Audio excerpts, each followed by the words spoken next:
क्योंकि मैं एक फैक्ट बताता हूँ कि आप कितना भी चीज़ें पढ़ लो, अगर आपने एनसीईआरटी से चीज़ों को क्लियर नहीं किया, आपने एनसीईआरटी से अपने टॉपिक्स को क्लियर नहीं किया है, आपका पढ़ना उतना जायज नहीं रहेगा।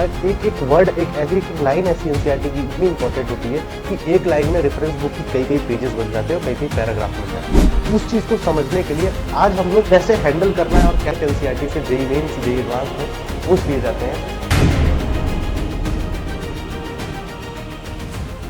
Okay, so hi everyone, this is Aryan from IT Patna. आज की वीडियो उन बच्चों के लिए होने वाली है जिनको एनसीईआरटी टफ लगती है, या फिर अभी जो नए बच्चे हैं उनको उन्होंने अपने सीनियर से सुन रखा होगा कि एनसीईआरटी को पढ़ने में दिक्कत आती है। और देखो, सबसे पहली चीज मैं आपको एक फैक्ट बताता हूँ कि एनसीईआरटी पढ़ने के लिए आपको रिकमेंड इसलिए किया जाता है क्योंकि मोस्ट ऑफ द पेपर आपका एनसीईआरटी से बनकर आता है। और अगर आप सीबीएसई बोर्ड की बात करते हैं तो सीबीएसई बोर्ड में मैक्सिमम, अगर आप मैक्सिमम टच देखेंगे तो वो एनसीईआरटी का ही होगा। आज की वीडियो में वो चीज बताऊंगा कि आप किस इफेक्टिव तरीके से एनसीईआरटी को पढ़ सकते हैं, एनसीईआरटी से रिवाइज कर सकते हैं। मैं आपको सारे डाउट्स क्लियर कर दूंगा कि भैया एनसीईआरटी कब पढ़नी चाहिए, कैसे पढ़नी चाहिए, ठीक है। और हमको समझ में नहीं आता उसकी लैंग्वेज और किस हिसाब से है, तो सारा चीज आपको एकदम एक ही वीडियो में आपको परफेक्ट कर दूंगा और ये पूरे साल के लिए आप अप्लाई कर सकते हो इस स्ट्रेटेजी को।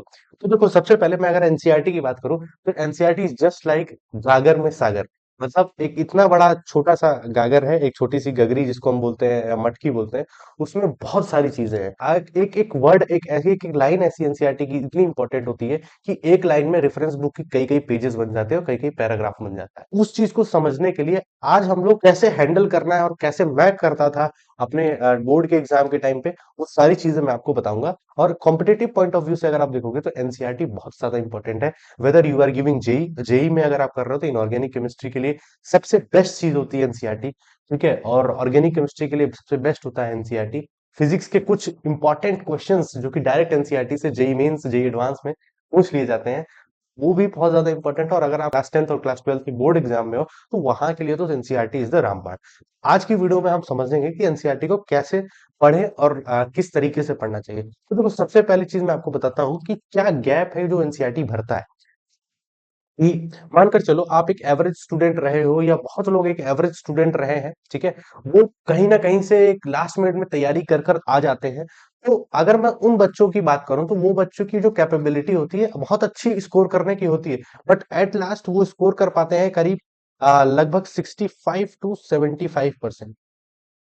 ये चीज उनकी कैपेबिलिटी होती है। अगर मैं जब बता रहा हूँ कि एवरेज स्टूडेंट है जो कि शुरुआत से सीरियस रहा नहीं है, बाद में आके सीरियस हुआ है, तो ये सारी चीजें उसके पास ये होता है। बट अगर यहीं पर कोई एक अच्छा बच्चा है जो कि शुरुआत से चीजों को समझ रहा है, सारी चीजें पढ़ रहा है, एक एक टॉपिक्स को क्लियर कर रहा है, रट नहीं रहा है, प्लस एनसीईआरटी का बूस्टअप उसको मिल रहा है, तो ये जरूरी है कि आपको एनसीईआरटी का बूस्टअप मिला। जब एनसीईआरटी का बूस्टअप मिला तो वो बच्चे को आप कह सकते हो कि उसका पोटेंशियल 85 to 95% स्कोर करने का बढ़ जाता है। क्योंकि मैं एक फैक्ट बताता हूं कि आप कितना भी चीजें पढ़ लो, अगर आपने एनसीईआरटी से चीजों को क्लियर नहीं किया है, आपने एनसीईआरटी से अपने टॉपिक्स को क्लियर नहीं किया है, आपका पढ़ना उतना जायज नहीं रहेगा जितना एक बच्चा कंपेयर टू करे एक बच्चा के जिसने एनसीईआरटी भी पढ़ रखी है और एनसीईआरटी से सारी चीजें समझ रखा है, ठीक है। आज मैं समझाता हूँ। पहली चीज तो आपके मन में डाउट आएगा, ठीक है भैया हम समझ गए कि एनसीईआरटी की इतनी अहमियत है, वो सारी चीजें हैं। बट आपके मन में एक डाउट होगा कि भैया क्या करें, एनसीईआरटी को पहले पढ़कर जाएं कि टॉपिक स्टार्ट होने से पहले पढ़ें, या टॉपिक्स का चीजों को पहले पढ़ लें, ये उसके बीच में पढ़ें या उसके बाद में पढ़ें। मैं क्या करता था और जो चीज मैंने फील करी है वो चीज आपको मैं बताता हूँ कि एनसीईआरटी को आप प्री चीजें मत पढ़कर जाओ, ठीक है। कि आप एनसीईआरटी को बाद में पढ़ो। मैं यहाँ पर हिंदी में लिख दे रहा हूँ, बाद में पढ़ो। अब क्या होगा, क्यों भैया?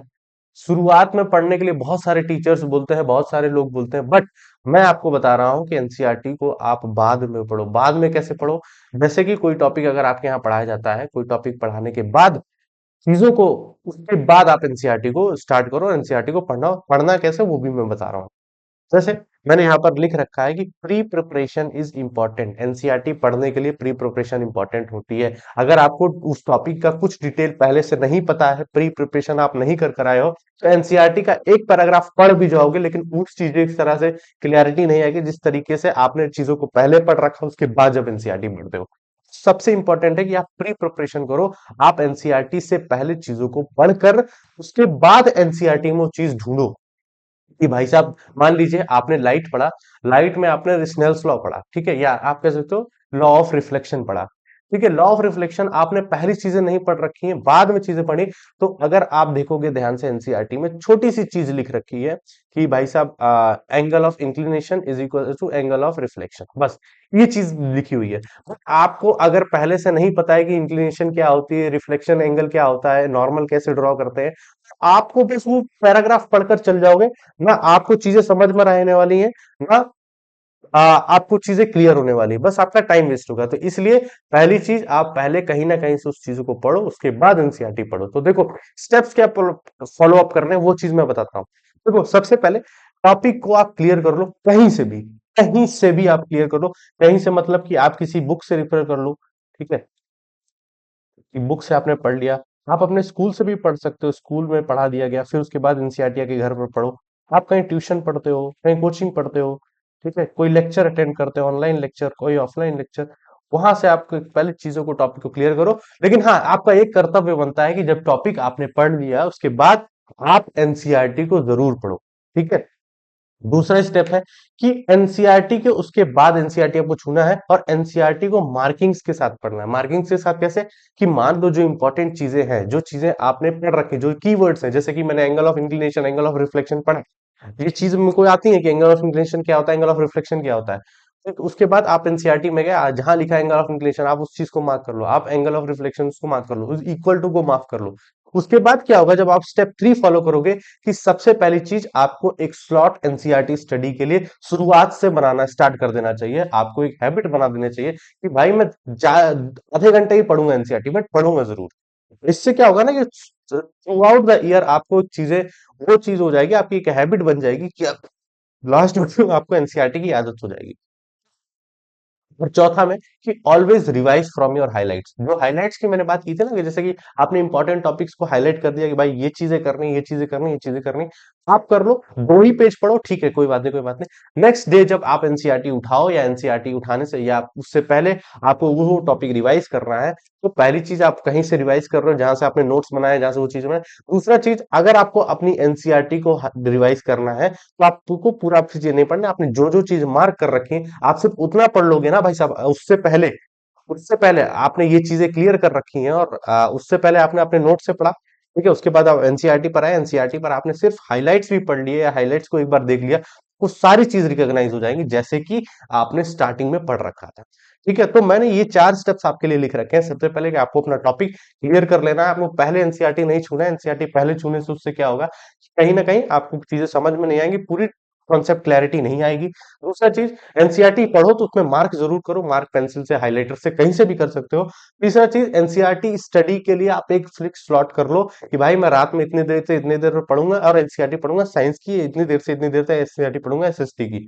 उसके बाद आप उसी हाइलाइट से अपनी चीजों को रिवाइज करो। आपको कंप्लीट एनसीईआरटी पढ़ने की जरूरत नहीं है बाद में।